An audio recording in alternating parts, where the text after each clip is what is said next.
오늘 함께 보실 말씀은 로마서 9장 13절에서부터 16절까지의 말씀입니다. 로마서 9장 13절에서 16절까지의 말씀 함께 보도록 하겠습니다.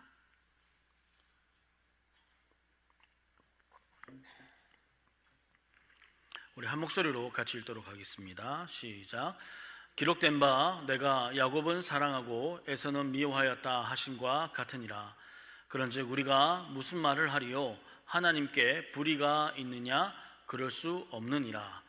모세에게 이르시되 내가 긍휼히 여길 자를 긍휼히 여기고 불쌍히 여길 자를 불쌍히 여기리라 하셨으니 그런즉 원하는 자로 말미암음도 아니요 다른 박질하는 자로 말미암음도 아니요 오직 긍휼히 여기시는 하나님으로 말미암음이니라. 아멘. 네, 저는 오늘 선택과 유기라는 제목으로 함께 말씀을 좀 나누도록 하겠습니다. 각 교단마다 신학교가 있습니다. 대표적으로 저희 교회가 속한 이 합동교단은 통신대학교라는 신학교가 있고요. 또 다른 교단인 통합교단에는 장신대학교라는 또 신학교가 있습니다. 이렇게 교단마다 신학교가 있는 이유는 그 교단에서 따르고 있는 신학이 조금씩 다르기 때문이에요. 합동 측의 이제 목사님들, 사역자들은요, 모두가 총신대학교 신학대학원을 나와서 목사 안수를 받게 되는데요. 그 신학대학원에서 배우는 것이 무엇이냐면 개혁주의라는 신학을 배우게 됩니다. 개혁주의를 다른 말로 칼빈주의라고도 하기도 하는데요. 그 이유는 종교개혁자인 칼빈이 이 개혁주의의 기틀을 마련했고 또 잘 정리했기 때문입니다. 개혁주의가 이꼴 칼빈주의다 이렇게 얘기할 수는 없지만 거의 같은 말로 사용되어집니다. 이 개혁주의라고 얘기할 때 개혁이라는 이 표현 때문에요, 이 단어 때문에 사람들이 생각할 때 뭔가를 새롭게 바꾸고 뜯어 고치는 것을 추구하는 것이라고 생각하시는 분들이 있는데, 사실 개혁주의가 말하는 개혁이라는 그 표현은 그런 의미가 아니라 종교개혁 시대 때 칼빈과 같은 신학적 입장에 서 있는 개혁파라는 집단이 있거든요. 그 개혁파가 주장했던 신학이기 때문에 개혁주의라고 부르는 겁니다. 그러니까 칼빈의 입장에 있었기 때문에 이걸 또 칼빈주의라고 불러도 무방한 것이죠. 이 개혁주의를 간단하게 정의하는 것은 쉽지 않지만 조금 이해를 돕기 위해서 간단하게 정의하면, 개혁주의는 성경을 신앙과 생활의 절대적이고 유일한 권위라고 인정하고요, 또 그것을 성경의 권위를 기준 삼아서 하나님의 절대 주권을 강조하고 또 신자의 삶을 통한 하나님의 영광을 추구하는 신학을 개혁주의 신학이라고 이야기하는 겁니다. 이렇게 길게 제가 말씀드렸는데요, 어렵게 생각할 필요 없이 성경이 최고의 권위라고 인정하고요, 그 다음에 하나님의 절대 주권을 강조하고요, 하나님의 영광을 추구하는 삶을 사는 것을 강조하는 것이 개혁주의라고 생각하시면 됩니다.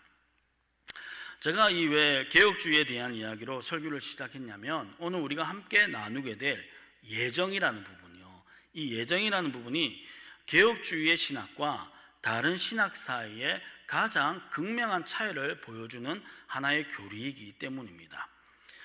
대부분 사람들이 이 예정에 대해서 이야기하는 것을 조금 꺼려하고 어려워합니다.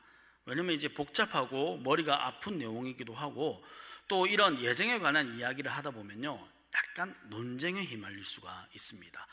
그게 말이 돼? 그게 논리적으로 맞아? 이런 얘기들을 하게 되거든요. 그런데 실제로 하나님께서 영원전에 택함을 받은 자와 택함을 받지 못한 자를 미리 정하셨다라는 이 예정의 내용 자체가 복잡하거나 그 내용이 어려워서가 아니라, 그 예정의 예정에 대한 내용을 인간이 잘 이해할 수 없고 인정할 수 없기 때문에 논쟁을 하는 거예요. 예정은 명확합니다. 예정을 어렵게 설명하지 않아요. 택함 받은 자와 택함 받지 못한 자를 미리 정하셨다, 이게 예정이거든요. 근데 그것을 사람들이 받아들일 때 이거 그냥 쉽게 받아들이기가 힘든 거라는 겁니다. 하나님께서 이렇게 미리 정하셨다는 것이 너무 불공정하고 불공평한 것 같고요, 또 뭔가 어떤 좀 전횡적인, 하나님께서 막 함부로 하는 것 같고 어떤 면에서는 좀 폭력적이기도 하다라는 생각을 가질 수 있기 때문이지요. 그래서 교단에 따라서 완전히 이 예정에 대해서 전혀 인정하지 않는 교단들도 있습니다. 혹자는 또 이 예정을 하나님에 대해서 악한 하나님을 만드는 교류 중에 하나다라고 이렇게 말하는 사람들도 있어요. 아주 이 예정이 굉장히 큰 논쟁거리가 되는 거죠. 사랑의 하나님이라면요, 그렇게 할 수 없다는 겁니다. 이 예정을 인정하지 않는 사람들이 하는 주장이에요. 사랑의 하나님은 그러실 수 없는 분이다라고 말한 겁니다. 일면 이해는 됩니다. 하지만 이런 관점이라면요, 심판도 지옥도 없어야 하고 하나님은 모든 인류를 구원하셔야 하는 겁니다. 왜? 사랑의 하나님이 인류를 구원하시지 않는다는 게 말이 안 되잖아요. 심판하신다는 것도 말이 안 되고 인류 중에 몇몇을 지옥에 가게 만드는 것도 말이 안 되지 않습니까? 그러니까 심판의 얘기도 없어야 되고 지옥에 대한 얘기도 없어야 되는 거예요. 그래서 이들이 주장하는 게 뭐냐면 만인 구원론을 주장하는 겁니다. 모든 사람이 구원을 받아야 한다라고 주장하는 거죠. 하지만 우리가 알고 있듯이 성경은 끊임없이 심판과 지옥에 관해서 우리에게 말씀하고 있지요. 잠깐 말씀을 볼까요? 요한복음 3장 18절 말씀입니다. 함께 읽어보겠습니다. 시작. 그를 믿는 자는 심판을 받지 아니하는 것이요 믿지 아니하는 자는 하나님의 독생자의 이름을 믿지 아니하므로 벌써 심판을 받은 것이니라. 아멘. 자, 마태복음 10장 28절 말씀인데요, 같이 읽어볼게요. 시작. 몸은 죽여도 영혼은 능히 죽이지 못하는 자들을 두려워하지 말고 오직 몸과 영혼을 능히 지옥에 멸하실 수 있는 이를 두려워하라. 아멘. 제가 일부분 말씀드렸지만 성경에는 이렇게 심판에 관해서 지옥에 관해서 굉장히 많이 말씀하고 계십니다. 그리고 이 심판과 지옥을 비유적으로 말씀하시는 게 아니지요. 심판은 그냥 정말 심판을 얘기하시는 거고 지옥은 존재하고 실제 않은 지옥에 관해서 말씀하시는 겁니다. 이 심판과 지옥은 분명하기 때문에 모든 사람이 구원을 받는다는 이 만인 구원론은 성경의 말씀과 맞지 않는다는 거죠. 자, 그런데 사실 예정을 이야기할 때 이 쟁점은 이 만인 구원론이 아닙니다. 심판과 지옥에 대해서는 인정하겠는데 그 결정을 누군가는 구원을 받고 누군가는 구원을 받지 못하는 그 결정을 하나님께서 영원 전에 하셨다는 것에 대해서 받아들이기가 힘들다라고 말하는 거예요. 왜냐하면 사람에게 구원을 받을 만한 최소한의 기회조차 없이 미리 정해진 채 태어난다는 것에 대해서 인정할 수가 없다는 겁니다. 이 또한 일면 이해가 됩니다. 그렇지 않습니까? 죽고 사는 문제인데 아무 기회가 없다는 것은 불공평하고 불공정하게 느껴질 수가 있지요.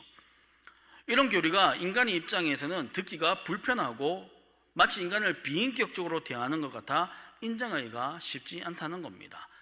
그 주장에 대해서 저는 일면 일리는 있다고 생각하는 거예요.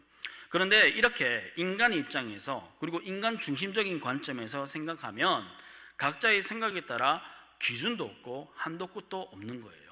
이렇게 하면 이렇게 해서 내가 마음에 안 들고 저렇게 하면 저렇게 해서 마음에 안 드는 겁니다. 그래서 우리가 따르는 이 신학, 개혁주의 신학 노선에서 최종적인 권위, 절대적 권위는 뭐예요? 성경의 기준을 두고 있는 겁니다. 그러니까 사람의 생각이 다 다르지 않습니까? 그 사람의 생각에 따라서 뭔가를 결정할 수는 없는 거예요. 그래서 이 성경은요, 명확하게 하나님께서 택함을 받은 자와 택함을 받지 못한 자, 즉 선택한 자와 유기한 자를 미리 정하셨다라고 분명히 말씀하고 있습니다. 로마서 8장 29절 30절 말씀인데요, 같이 한번 읽어보겠습니다. 시작. 하나님이 미리 아신 자들을 또한 그 아들의 형상을 본받게 하기 위하여 미리 정하셨으니 이는 그로 많은 형제들 중에서 맏아들이 되게 하려 하심이니라. 또 미리 정하신 그들을 또한 부르시고 부르신 그들을 또한 의롭다 하시고 의롭다 하신 그들을 또한 영화롭게 하셨느니라. 아멘. 이렇게 하나님께서 미리 정하신 자들이, 미리 정한 자들이 구원을 받는 겁니다. 우리가 30절 말씀에 그들을 영화롭게 했다는 게 구원을 최종적으로 받는다는 말씀이지 않습니까? 자, 그렇다면 우리가 이렇게 질문할 수 있죠. 그러면 하나님께서 왜 미리 정하셨냐는 거예요. 왜 미리 이것을 정하셨냐는 겁니다. 여러분, 이 질문은 하나님께서 왜 작정이라는 것을 하셨는가 하는 질문과 똑같은 질문입니다. 우리가 작정에 대해서 배웠지요. 이 예정이라는 것은요, 작정 안에 포함되어 있는 거예요. 그죠? 미리 정하는 작정 안에 예정도 포함되어 있는 겁니다. 이 하나님의 작정은 하나님의 의지와 뜻에 따라서 하나님의 영광을 위해서 하신 것이라고 우리가 함께 나누었습니다. 그 작정 안에는요, 하나님께서 창조하신 모든 피조 세계가 들어가 있고, 그렇기 때문에 인간도 그 작정 안에 들어가 있는 거겠지요. 그죠? 자, 여기서 언급할 부분이 무엇이냐면 바로 개혁주의가 강조하고 있는 하나님의 절대 주권에 관해서 우리가 이야기할 필요가 있는 겁니다. 하나님께서 하나님의 의지와 뜻에 따라서 창조하셨다는 것은요, 하나님이 곧 주인이시다라는 말이잖아요. 하나님이 곧 주인이시다는 것을 의미하고, 이는 주권이 누구에게 있다는 것을 의미하는 겁니까? 하나님에게 주권이 있다는 것을 의미하는 겁니다. 그리고 우리는 이것을 믿고 고백합니다. 그러시죠? 하나님에게 주권이 있음을 믿으십니까? 예, 우리가 그것을 믿고 고백하지 않습니까? 로마서 9장 20절에서 21절 말씀은 그 부분에 관해서 말씀하고 있습니다. 같이 한번 읽어볼게요. 시작. 이 사람아, 내가 누구이기에 감히 하나님께 반문하느냐? 지음을 받은 물건이 지은 자에게 어찌 나를 이같이 만들었느냐 말하겠느냐? 토기장이가 진흙 한 덩이로 하나는 귀 쓸 그릇을, 하나는 천이 쓸 그릇을 만들 권한이 없느냐? 아멘.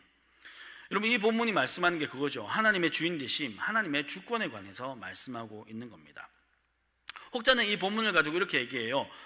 우리는 그릇이 아니라 인격적 존재이기 때문에 하나님께서 인간을 이렇게 대하는 것이 합당하지 않아 라고 말하는 사람들이 있는데요, 여러분, 이 말씀은 뭐예요? 하나님의 주권에 대한 비유죠. 우리를 그릇과 같이 생각한다는 게 아닙니다. 그죠? 하나님께서 그릇을, 귀 쓸 그릇과 천이 쓸 그릇을 만들 권한이 있듯이 하나님에게 주권이 있다는 것을 예를 든 것이지요. 하나님은 당연히 우리를 그릇처럼 대하지 않으십니다. 그렇기 때문에 우리에게 주시는 게 뭐예요? 우리에게 구원을 베풀어 주시는 거죠. 그릇에게는요, 구원이 필요 없습니다. 그렇지 않아요? 더욱이 그릇은 죄를 지을 수도 없어요. 하지만 인간은요, 죄를 지었지 않습니까? 하나님께서 인간이 죄를 짓지 않기를 원하셨지만 그들이 가진 자유의지로 죄의 길을 선택했던 겁니다. 우리가 그것에 대해서 우리가 함께 나누었죠. 그런데 이 모든 것도 하나님의 작정 안에 있다는 거예요. 여러분, 지금 제가 말씀드린 이 모든 것이요, 지금까지 설교한 이 내용이 앞에서 이미 다 언급한 내용을 다시 복습하는 것과 같은 거예요. 이게 다 따로 떨어져 있는 것이 아니라 한꺼번에 우리 안에 계속적으로 연결되어서 나오는 겁니다.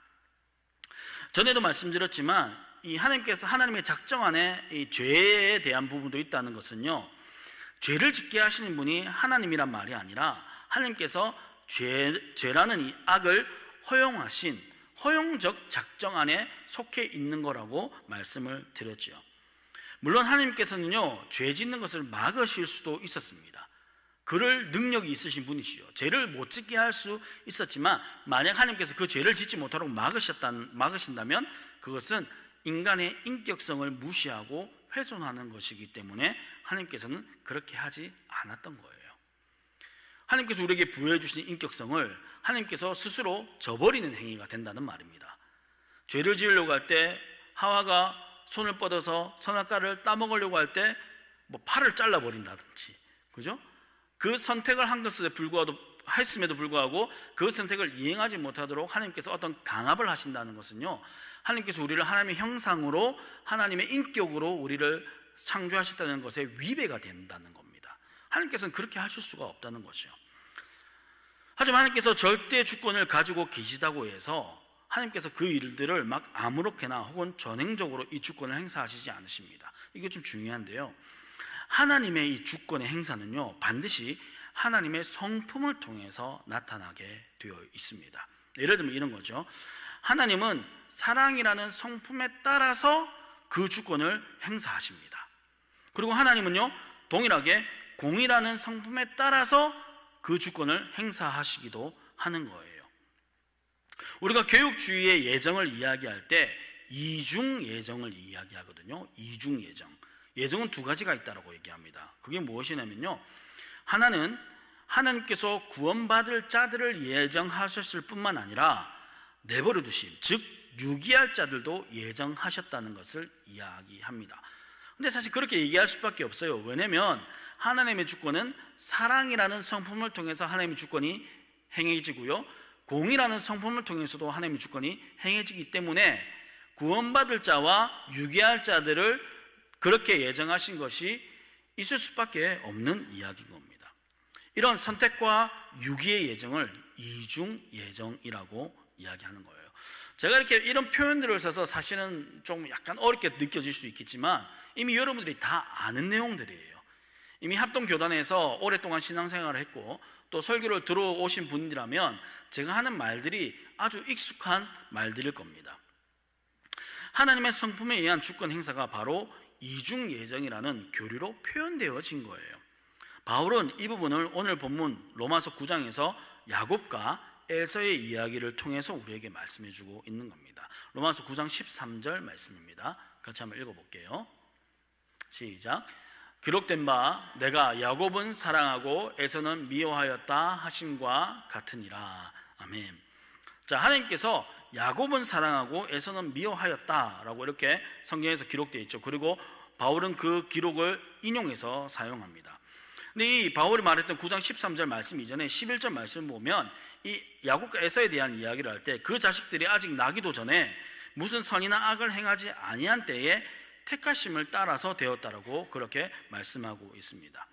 그러니까 이거죠. 야곱과 에서가 태어난 후에 그들의 행동을 보고 하나님께서 택하신 것이 아니라 그죠? 그들이 태어나기도 전에 이미 하나님은 야곱을 사랑하기로 결정하셨고 에서를 미워하기로 결정하셨다는 겁니다. 자, 그런데 이렇게 말하면 하나님께서 누군가는 사랑하고 누군가는 미워하는 것이 마치 차별하는 것처럼 보이고 불공정한 것처럼 느껴지지 않습니까, 여러분? 그죠? 아무것도 하지 않았는데 만약에 에서가 뭔가 하나님께서 원하지 않은, 하나님께서 좋아하지 않는, 기뻐하지 않는 일을 행해서 에서를 미워한다면 이해는 되겠어요. 근데 뭐래요? 그들이 태어나기 전에 이미 사랑하는 것과 미워하는 것이 정해졌다는 겁니다. 지금 이 성경이 그것을 이야기하고 있는 거예요. 자, 그런데 여기서 에서를 미워하였다라는 이 표현에 대해서 미국의 개혁주의 신학자인 R.C. 스프라울이라는 사람이 이런 이야기를 합니다. 하나님의 미움이란 우리가 생각하는 증오나 악의가 있는 미움이 아니다라고 얘기합니다. 여러분, 당연한 것이 하나님께서 악이 없으시기 때문에 증오나 악의를 품으실 수가 없지요. 하나님은 악이 없습니다. 그림자도 없으신 분이에요. 그러니까 증오나 악의를 품으실 수가 없는 분이에요. 14절에서 바울이 이야기하는 게 그거 아닙니까? 14절에서 뭐라고 합니까? 하나님께 불의가 있을 수 없다라고 이렇게 말씀하시는 거예요. 그래서 스프라울은요, 여기서 말하는 이 미움이란 무엇이냐? 미움이란 호의, 즉 은혜를 베풀지 않는 것이다라고 이야기합니다. 저는 이 해석에 동의를 하거든요. 왜냐하면 15절에서 같은 관점으로 바울이 말씀하고 있기 때문이에요. 15절 말씀인데요, 같이 한번 읽어볼게요. 시작. 모세에게 이르시되 내가 긍휼히 여길 자를 긍휼히 여기고 불쌍히 여길 자를 불쌍히 여기리라 하셨으니. 아멘. 하나님이요, 사랑하시는 자들은 하나님의 긍휼을 입는 것이고 하나님이 미워하신 자들은 하나님의 공의를 받음으로 긍휼을 입지 못하는 거라는 겁니다. 그러니까 하나님의 호의를 받지 못하는 거예요. 그게 미움이라는 표현으로 표현되어진 것뿐이라는 겁니다. 다시 말해서 사랑과 미움, 선택과 유기는 불공정하거나 부당한 대우를 받는 게 아니라는 거예요. 여러분, 모두가 하나님의 공의에 따라서 심판을 받아야 하는 겁니다. 왜요? 우리가 타락에 관해서 배웠지 않습니까? 전 인류가 타락한 거예요. 타락하지 않은 사람은 없습니다. 그렇기 때문에 모두가 타락했기 때문에 죄로 말미암아 그 죄의 책임, 죄값을 받아야 함이 마땅합니다. 하지만 하나님께서 그 중에 몇몇을 긍휼하심에 따라 사랑으로 인해 택함, 즉 구원을 하셨다는 거예요. 이것이 하나님의 성품에 따라 결정하고 주권적으로 행하신 결과인 겁니다. 16절에서 인간이 아무리 원하고 아무리 애쓰고 아무리 노력한다고 해도 하나님의 사랑, 하나님의 긍휼을 받을 수 없다라고 우리에게 말씀하죠. 16절 말씀 함께 읽어보도록 하겠습니다. 시작. 그런즉 원하는 자로 말미암음도 아니요 다른 박질하는 자로 말미암음도 아니요 오직 긍휼히 여기시는 하나님으로 말미암음이니라. 아멘. 원한다고 해서 다른 박질, 애쓰고 노력한다고 해서 되는 게 아니라는 거예요. 하나님께서 긍휼을 베풀어 주셔야지만 된다라고 성경은 말씀하고 있는 겁니다. 왜냐하면 이것이 오직 하나님의 뜻에 따라 되는 것이기 때문입니다. 그러니까 우리가 이 이중예정, 즉 선택과 유기를 말할 수밖에 없는 이유는요, 성경이 그것에 대해서 말씀하고 있고 또 이 이중예정이 하나님의 되심을 드러나는 교리이기 때문이에요. 여러분 생각해 보십시오. 모든 사람이 구원을 받는다면 하나님의 공의는 없어지는 겁니다. 그렇지 않아요? 근데 또한 반대로 모든 사람이 심판을 받는다면 하나님의 사랑이 없어지는 거예요. 근데 하나님은 공의의 하나님이시고 사랑의 하나님이시잖아요. 이 공의와 사랑이 없어지거나 사라질 수가 없지 않습니까? 십자가가 그렇듯이 하나님은 하나님 자신의 훼손될 수 없는 성품에 따라서 주권적으로 행사하시는 겁니다. 사랑이 훼손될 수 없잖아요. 공의가 훼손될 수 없잖아요. 하나님이십니다. 하나님이 가진 성품을 어떤 외부적인 것으로 인해서 변경되거나 바뀌지 않는 겁니다. 그러면 더 이상 하나님이 아니잖아요. 공의의 하나님이 공의를 행하지 않으시면 그분은 하나님이 아닙니다. 사랑의 하나님이 사랑을 행하지 않으시면 그분은 하나님이 아니에요. 우린 그런 하나님을 믿을 수가 없어요. 그러니까 훼손될 수 없는 그 성품에 따라 주권적으로 이 일들을 행하시는 겁니다. 사랑을 행하시고 공의를 행하시는 거예요. 여러분, 그래서 이 예정은요, 인간적인 관점이 아니라 하나님의 관점에서 하나님 중심으로 봐야 이해할 수가 있는 겁니다.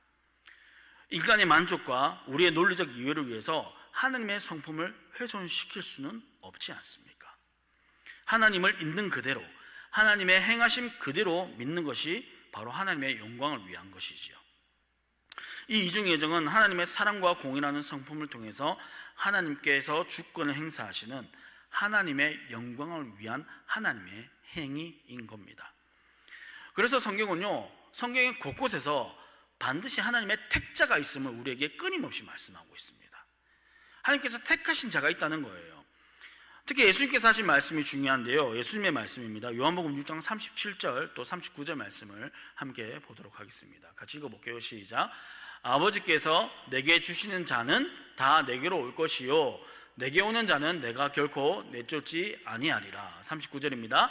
나를 보내신 이의 뜻은 내게 주신 자 중에 내가 하나도 잃어버리지 아니하고 마지막 날에 다시 살리는 이것이니라. 65절 말씀인데요, 같이 읽어볼게요. 시작. 또 이르시되 그러므로 전에 너희에게 말하기를 내 아버지께서 오게 하여 주시 아니하시면 누구든지 내게 올 수 없다 하였노라 하시니라. 아멘. 이 요한복음 6장이 예수님께서 하시는 말씀이에요. 하나님께서 택하신 자가 아니면 아무도 예수님께로 나올 수도 없고요, 그들이 믿을 수도 없다라고 말하는 거예요. 하나님께서 내게 주신 자라고 표현하는 말은 하나님께서 내게 주신 자도 있고 주시지 않은 자도 있다는 말이지 않습니까? 또 중요한 표현이 어디에 나오냐면요, 예수님이 잡히시기 전날 밤에 기도하셨던 요한복음 17장 이 대제사장적 기도, 굉장히 중요한 기도거든요. 예수님이 유언과 같은 기도예요.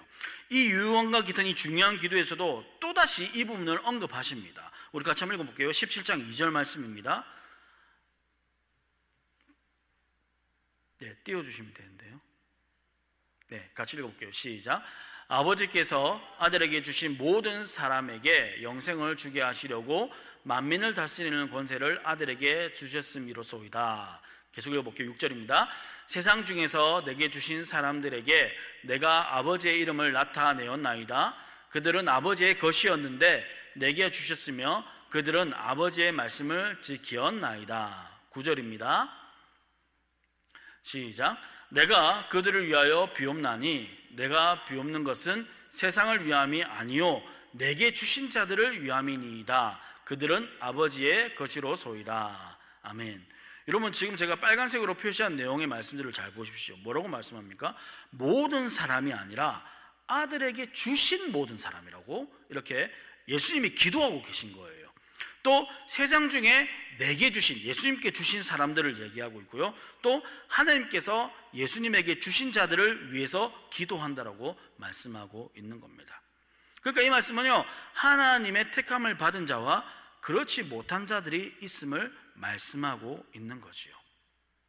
분명히 하나님은요, 미리 택한 자들이 있고 택함을 받지 못한 자들이 있다라고 우리에게 말씀하십니다.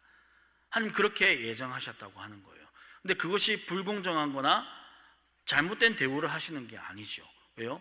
하나님은 하나님의 성품에 따라서, 사랑이라는 성품에 따라서 혹은 공의라는 성품에 따라서 그 주권을 행하시는 겁니다. 말씀을 정리하겠습니다. 여러분, 이 이중 예정은요, 어려운 신학적 교리도 아니고 하나님을 불공정하게 만드는 궤변도 아닙니다. 물론 이것을 이렇게 설교하거나 설명하거나 공부하는 내용은 어렵기는 합니다. 왜냐하면 예정도 작전과 같이 시간 밖에서의 일이기 때문이에요. 우리가 보지 못한 것의 영역이기 때문입니다. 그런데 이 이중 예정은요, 구원이 우리에게 있지 않고 하나님에게 있음을 명백하게 드러내는 그 말씀에 대한 확증이지요. 말씀이 그렇게 하고 있기 때문에 그 말씀에 따라서 이 이중 예정이라는 교리가 나온 거예요. 하나님께서 성경에서 택함을 받은 자와 택함을 받지 못한 자가 있다라고 말씀하셨기 때문에 이중 예정의 교리가 나왔다는 겁니다. 그래서 사람이 생각할 때 논리적으로 받아들일 수가 없고 뭔가 기분이 나쁘고 어떻게 이럴 수가 있지라고 생각할지라도 성경에서 하고 있는 말씀이기 때문에 우리가 거부할 수 없다는 겁니다. 우리는 왜 개혁주의를 따르는 이 합동교단에 있는 성도들은요, 말씀을 최종 권위라고 인정하기 때문이에요. 말씀에서 그렇게 말씀하고 있다면, 성경에서 그렇게 말씀하고 있다면 우리가 믿음으로 화답할 수밖에 없는 겁니다. 우리 이성으로 받아들이는 게 아니에요. 우리의 감정으로 받아들이는 게 아닙니다. 그죠? 믿음으로 받아들이는 겁니다. 여러분, 우리의 착각 중에 하나가 뭔지 아십니까? 우리의 착각 중에 하나가 인간의 출발점이 제로라고 생각하는 착각에 빠져 있습니다. 모두가 제로에서 출발한다고 생각해요. 제로에서 출발하기 때문에 그 제로에서 출발했는데 누군가는 구원을 받고 누군가는 구원을 받지 못한다는 것이 미리 정해졌다는 것이 불공정하다고 생각하는 거예요. 왜 똑같이 출발했는데 누군가는 구원을 베풀어주고 누군가는 구원을 안 베풀어줍니까? 너무 불공정한 거 아닙니까? 이렇게 말할 수 있다는 거죠. 근데 이게 착각이라는 겁니다. 왜요? 우리의 출발점은 제로가 아니라 타락입니다. 이해되세요? 제로가 아니라요, 마이너스예요. 타락이에요. 그대로 놔두면 어떻게 돼요? 지옥에 가는 겁니다. 그게 우리예요. 그게 인생이란 말입니다. 여러분, 이게 부당한 겁니까? 아니지요. 왜요? 이것은 하나님의 공의의 성품에 따른 인간이 지은 죄에 대한 결과인 거예요. 인간이 죄를 지었기 때문에 공의로우신 하나님은 그 죄에 대한 값을 물으시는 거예요. 그래서 그 죄값으로 영원한 죽음인 지옥이 기다리고 있는 겁니다. 그런데 그 중에서 하나님께서 몇몇을 택하셔서 하나님의 사랑으로 긍휼을 베푸심으로 구원을 해주셨습니다. 그런데 이 또한 부당하지가 않아요. 왜냐면요, 하나님에게는요, 우리 모두를 구원하실 의무를 가지고 계시지 않기 때문이에요. 그럴 필요가 없기 때문입니다. 그럴 필요가 없는데, 하지 않으셔도 되는데 하셨기 때문에 그것을 부당하다라고 말할 수 없는 겁니다. 그저 사랑이라는 하나님의 성품에 따라 주권적으로 행하신 것뿐입니다. 여러분, 이 모든 것을 하나님께서 영원 전에 예정하셨습니다. 타락하고 난 후에 급하게 결정하신 것도 아니고요, 우리가 태어나 살아가는 모습을 보면서 결정하는 것이 아니라 우리가 태어나기도 전에, 창세 전에 아무런 외적인 영향을 받지 않고 오직 하나님의 기쁘시고 선하신 뜻에 따라 주권적으로 결정하신 거라고 성경은 우리에게 말씀하십니다. 여러분, 이게 진짜 공정하고 공평한 거죠. 우리의 모습을 보고, 우리의 외모를 보고, 우리의 행함을 보고가 아니란 말입니다. 만약 우리의 모습을 보면 이게 불공평하죠. 왜? 우리가 이렇게 태어나고 싶어서 태어난 게 아니잖아요. 저도 아이돌처럼 태어나고 싶어요. 잘생기고 키도 크고요, 날씬하고 근육질의 몸매 태어나고 싶어요. 그런데 제가 아니란 말입니다. 그럼 우리가 뭐라고 얘기할 수 있습니까? 이거 불공정하다고 얘기하는 거죠. 이거 불공평하다고 얘기하는 거잖아요. 어떤 사람이 태어날 때부터 장애를 가진 사람이 있다고 생각해 봅시다. 보지도 못하고 듣지도 못한 그런 어떤 장애 혹은 지적 장애를 갖고 있다고 생각해 봅시다. 그럼 이 사람은 태어나서 복음을 듣지도 못하고 복음을 이해하지도 못합니다. 그럼 당연히 어떻게 돼요? 지옥 가는 거죠. 이게 불공정한 거죠. 근데 하나님은요, 어떻게 하셨다고요? 그거 아무 상관없이 어떻게 태어났든 어떤 모습이든 어떤 일을 행했든 아무 상관없이 이미 태어나기도 전에, 창세 전에, 영원 전에 하나님의 주권으로 택정하셨다는 겁니다. 여러분, 이게 공평한 거죠. 왜? 하나님께 반문하고 힐난할 수가 없잖아요. 우리를 지으신 분이 우리를 그렇게 하셨다는데 우리가 뭐라고 얘기할 수 있겠습니까? 성도 여러분, 저와 여러분이 하나님의 예정을 따라 택함을 받은 자인 줄로 믿습니다. 우리는 하나님의 절대 주권과 성경의 말씀이 진리임을 믿고 하나님께서 행하시는 모든 것에는 불의가 없음을 믿으며 모든 것이 하나님의 영광을 위한 것임을 또한 믿습니다. 이 믿음의 고백이 우리의 고백 아닙니까? 이 믿음의 고백으로 우리가 여기에 앉아 있는 거 아닙니까? 이 믿음의 고백으로 매일의 삶 속에서 하나님께서 은혜와 긍휼로 택해 주심에 대해서 감사하시면서 찬송하는 저와 여러분 되기를 소원합니다. 더 할 얘기가 많아요. 그럼 우리가 왜 전도를 해야 됩니까? 믿지 않은 자들을 위해서 우리가 할 수 있는 게 뭡니까? 미리 예정되었다면 우리가 이렇게 열심히 신앙생활을 할 필요가 있습니까? 뭐 이런 얘기들이 굉장히 할 얘기가 많습니다. 성경 공부를 통해서 그것들을 배우시길 바랍니다. 확실한 것은 성경이 말씀하시는 것이 진리라는 겁니다. 우리는 하나님의 택함을 받은 하나님의 자녀들입니다. 저와 여러분이 하나님의 자녀라는 거, 우리가 창세전에 택함을 받았다는 거, 그게 얼마나 놀라운 은혜고 얼마나 감사한 일인지 그것에 대해서 우리가 잊지 않았으면 좋겠습니다. 이것을 망각하는 순간 제가 전에도 말씀드렸지만 교만해지는 겁니다.